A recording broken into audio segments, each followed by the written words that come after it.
ఇదండి దొండకాయ పచ్చడి. వేడి వేడి అన్నంలో నెయ్యి వేసుకొని తింటే చాలా కమ్మగా ఉంటుంది. ఫ్రెండ్స్, ఈరోజు మా చెట్ల దొండకాయలతో పచ్చడి చేసుకుందాం.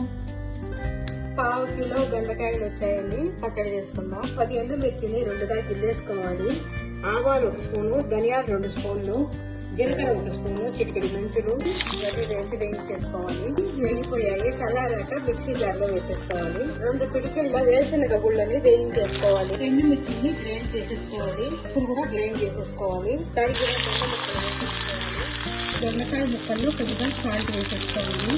పసుపుని పెట్టి మగ్గించుకోవాలి. దొండకాయలు కొంచెం మగ్గాయి. ఇప్పుడు 25 గ్రాముల చింతపండు వేసి మళ్ళీ ఇంకొంచెం సేపు మగ్గించుకోవాలి.